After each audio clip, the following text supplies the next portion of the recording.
Praise the lord. మత్తయి సువార్త 28వ అధ్యాయము.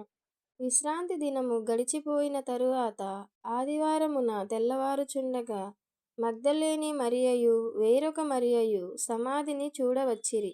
ఇదిగో, ప్రభువు దూత పరలోకం నుండి దిగివచ్చి రాయి పొర్లించి దాని మీద కూర్చుండెను. అప్పుడు మహాభూకంపము కలిగెను. ఆ దూత స్వరూపము మెరుపువలె నుండెను. అతని వస్త్రము హిమమంత తెల్లగా ఉండెను. అతనికి భయపడుట వలన కావలివారు వణికి చచ్చిన వారి వలె నుండిరి. దూత ఆ స్త్రీలను చూచి, మీరు భయపడకుడి, సిలువ వేయబడిన యేసును మీరు వెదకుచున్నారని నాకు తెలియును. ఆయన ఇక్కడ లేడు. తాను చెప్పినట్టే ఆయన లేచి యున్నాడు.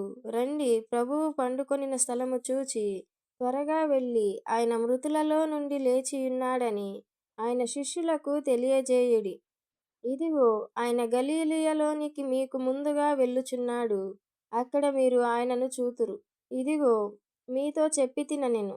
వారు భయముతోనూ మహా ఆనందముతోనూ సమాధి యొద్ద నుండి త్వరగా వెళ్ళి ఆయన శిష్యులకు ఆ వర్తమానము తెలుప పరిగెత్తుచుండగా యేసు వారిని ఎదుర్కొని మీకు శుభమని చెప్పెను.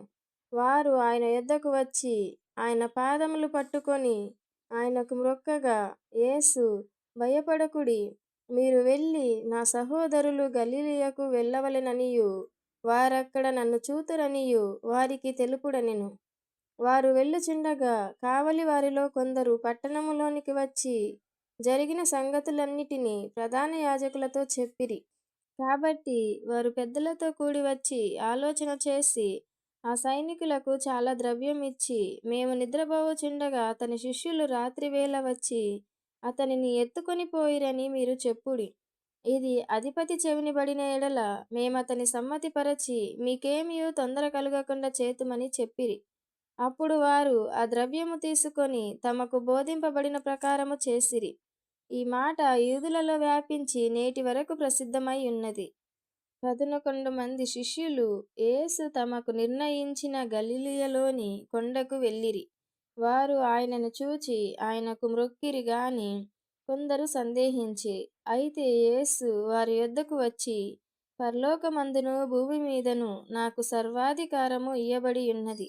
కాబట్టి మీరు వెళ్ళి సమస్త జనులను శిష్యులనుగా చేయుడి.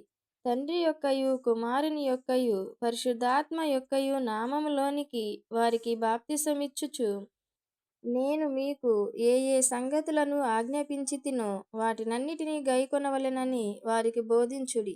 ఇదిగో, నేను యుగ సమాప్తి వరకు సదాకాలం మీతో కూడా ఉన్నానని వారితో చెప్పెను. ఆమేన్. ఇప్పటి వరకు మనము మత్తయి సువార్తలోని 1వ అధ్యాయం నుండి 28 అధ్యాయాల వరకు చదువుకున్నాము.